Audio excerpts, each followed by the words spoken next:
I'm thankful that you're here. I had some new subscribers join the channel after watching a video I posted last week. So, my name is Rachel. I'm really enthusiastic about mitochondria, and this is the source of our light, you know? And so that's basically what I think about all the time. And I made a video today I posted on my Facebook, but this is the reason that I got into all of these fascinations. Cancer is a Metabolic Disease by Thomas Seyfried. He is working off of Otto Warburg, who was a scientist in the early 1900s. And Otto Warburg and Hans Krebs, they were working to figure out what was going on inside of the mitochondria. Because, it's like we know so much about science, but we don't know so much. There's so much that we don't know. That is the exciting part. Like, leave room for the miracle. Leave room for the mystery. Because I think that the beauty and the healing capacity of our bodies, it's just about to completely change. And a lot of that is like, okay, so my focus is on the mitochondria here, and then we're talking about the cancer as a metabolic disease. Let me not get too sidetracked. So Otto Warburg was trying to figure this out, and he was like, I'm gonna make a theory. Scientists make theories, and they try and prove their theories. And he was like, he thought that every secondary cause of any disease was the function of the mitochondria, and was a dysfunction of that. And so, anyway, that's what this book is about metabolic diseases and how our mitochondria, they're always affected because they're the powerhouse of the cell. So a lot of times they just really don't have their basic materials. What do I mean by that? I mean, look how much energy, trillions of cells, trillions. Mitochondria, they can make more of themselves if you want, if you elect. If you offer yourself as tribute, they will make more of themselves. And how do they do this? Through the food that we're giving them. We are their CEO. We are both the mother and the father, the masculine and feminine, the one who nurtures, but also the one who moves and acts and builds, Tenderness. Mitochondria provide tenderness and patience to the system. Because it takes a lot of energy, just sitting up straight.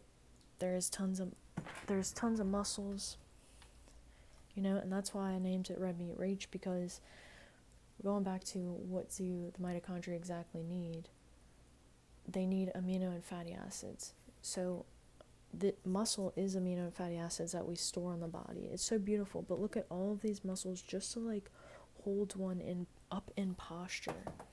It's the same thing as you go get in your car, you turn the key, and the engine is on. There's a basal metabolic rate. There's a certain amount of energy that just takes to do maintenance work. And that's, if you zoom out, that's like you, me, that's like us doing the dishes, doing the laundry, making the bed, cleaning the sheets, keeping your toenails clipped, all of these maintenance things. And so it's beautiful because if you think about it, we're like the nucleus, and then every single habit that we have when we're considering our mitochondria is I'm putting energy towards my own light and my own strength, which is my mitochondrial capacity, because they can make more of themselves. So really, anytime I'm cleaning my environment, like I was saying, I'm creating a cleaner space for my biology to understand that it's safer to be in this particular space and time. And that's really, really beautiful, because we talked about mitochondria bending space-time. They slow down the aging process. But to be patient is to be in a calm, taking your time type of way. There's nothing wrong with being a speed racer. There are some things that it's great to do very fast,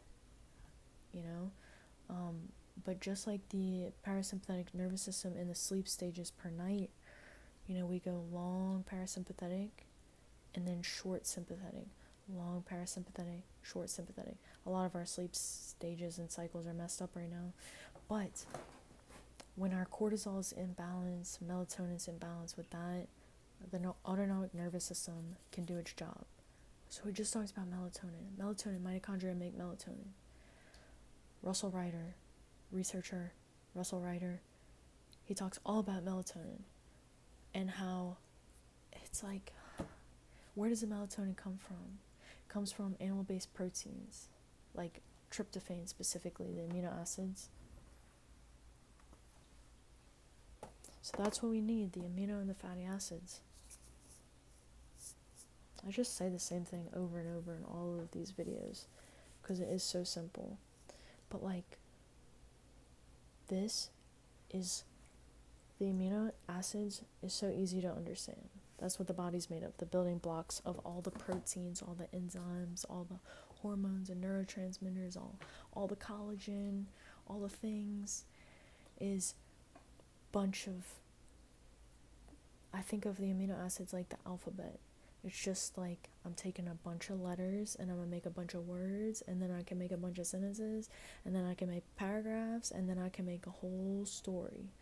But the issue is that we're not getting enough amino and fatty acids most of the time. So Dr. Anthony Chaffee is cool because he talks about how meat has everything that we need in it. It has fatty acids and amino acids. That is so beautiful. It's so simple. It's like, okay, too simple. Next, tell me, like, what I feel like people do is we just severely need to complicate things instead of just like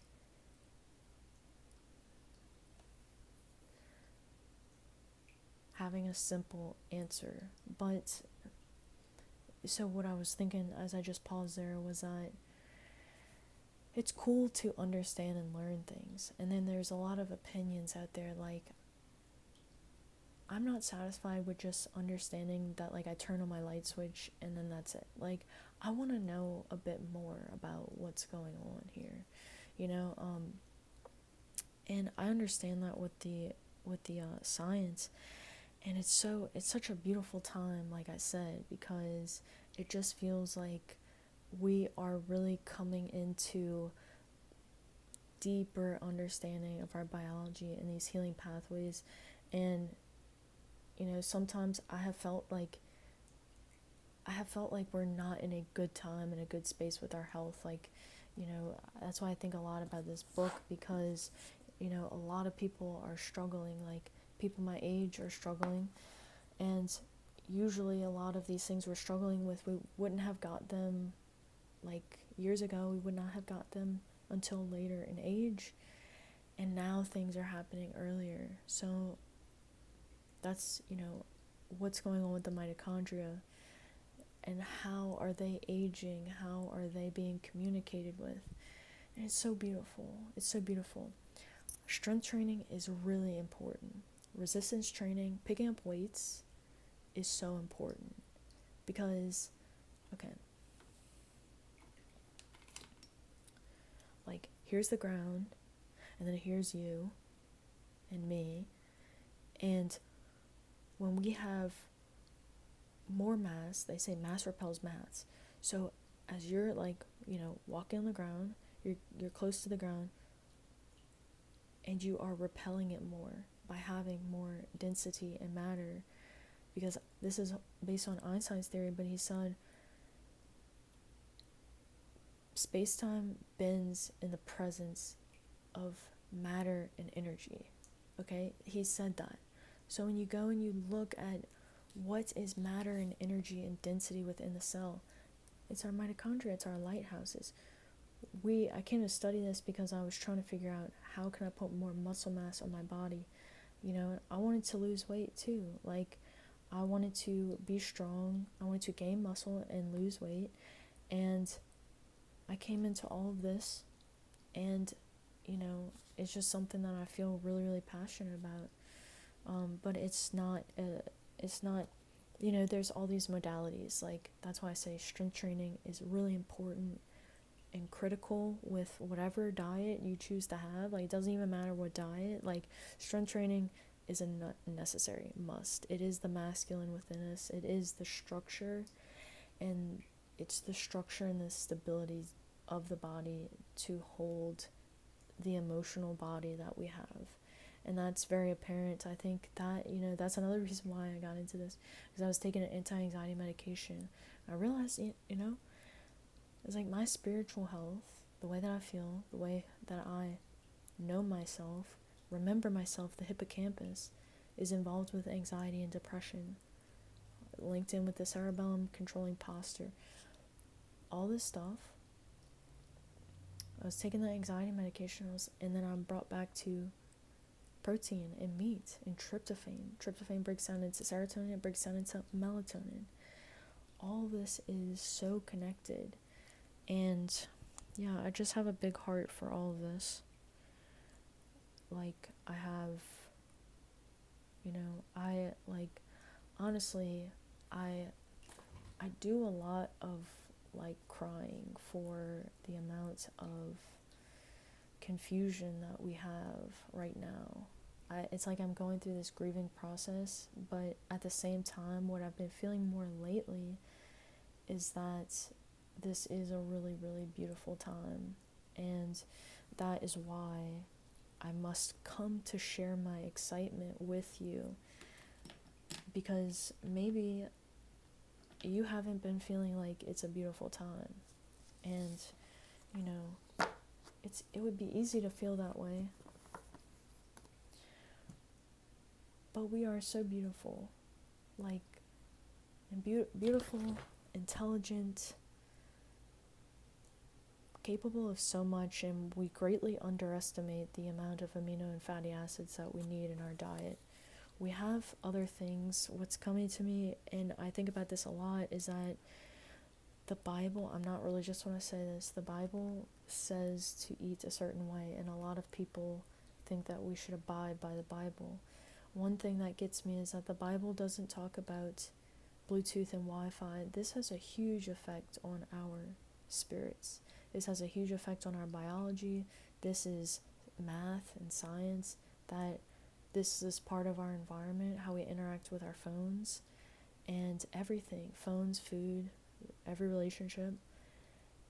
And, you wouldn't go to sit in an x-ray machine for an extended period of time, and we are essentially being, we have a lot of radiation around us, which has influence on the mitochondria. So that's why I swing back to a carnivore ketogenic diet most of the time, because I feel like there is so much trying to, like, suppress our systems, and we need to be able to overcome and expand. And one of the only ways I can see is strength training and then carnivore and ketogenic diets, which it costs less energy in the body to do ketogenic and carnivore. It costs way more energy to be in a constant state of, I want to say glycolysis, but then I also want to say, like, I think we can do both very flexibly, but a lot of people right now are getting stuck with having high processed foods and not engaging with the mitochondria, and they are being shut off because, like, you have to use them, they're like a muscle. You have to exercise them. They are muscle. Like, we can't build muscle in the body without mitochondria, powerhouse of the cell. Who's gonna carry all that energy? Who's gonna do all that work, all that excess muscle?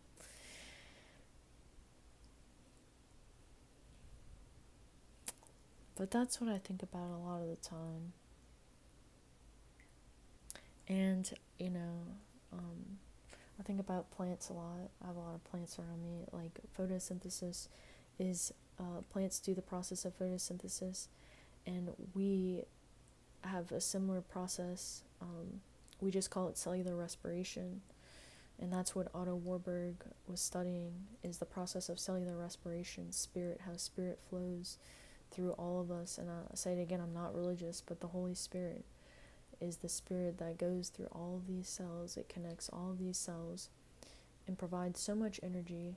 And we can tan melanogenesis, we can make new neurons, our skin can heal, we can grow muscles, like our posture can be fixed, our breathing rate as well, which is connected with all of this. But anyway, I try and keep my little plants around. This one I actually propagated, it's growing. I just do the best that I can. I don't really know what I'm doing, but look how cute the roots are. They're so cute, and I like looking at the roots because it kind of looks like neurons in the brain, and or like a tree, because it just branches so beautifully. Have you ever seen the neurons in the brain? It's super cool. It looks just like this, like a branching network of beauty. So that's my little one growing right there. Melanogenesis. We can't tan unless we're eating these amino and these fatty acids. We just burn. If we're eating all those seed oils, all the processed sugar, we just burn.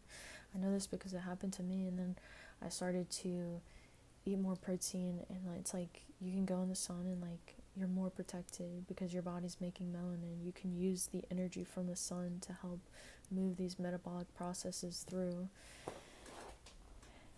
Speak to the mitochondria. They love sunlight. Like mitochondria, they love sunlight because you're not relying on glucose, blood sugar, right? Like you're not relying on carbohydrates. It's just like I'm going straight to the source. So that's why I think about it a lot.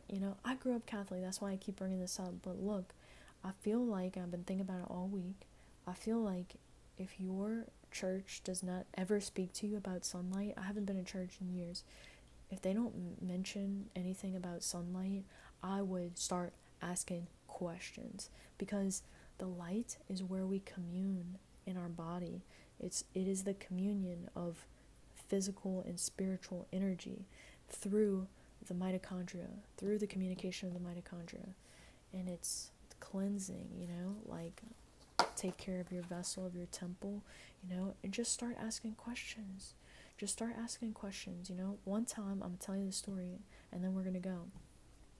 One time I was working at this restaurant, and there was someone who worked with me, and it was so busy. I remember this lunch, and she couldn't open a bottle of wine. So she was like, Rachel, can you open this bottle of wine at table 53?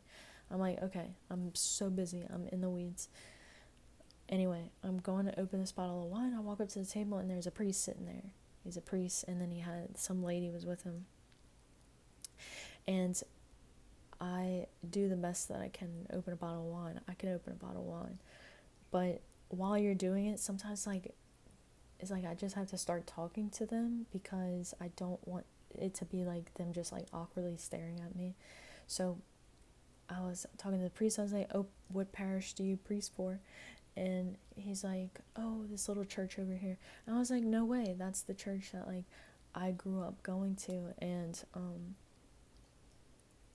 he was like, oh, do you go to church? And I was like, no. And he was like, oh, okay. I said, I just go into the sunlight now. Like, that's my church. And he was like, oh, okay, that's where God is. And I was like, I know. And he was like, you're welcome back anytime. I was like, thanks, but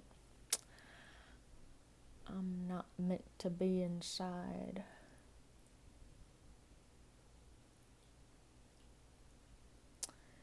And none of us really are. So I will leave this here. I hope that it was valuable to you in some way, just reminding you how beautiful you are, intelligent, and that we do not see ourselves accurately. So be nice to yourself, to yourselves, and let them take care of you, because they wait unconditionally for us to come back home and to pay attention to ourselves and what we're made of. So anyway, gotta go, gotta run. Sweet dreams. I'll catch you later.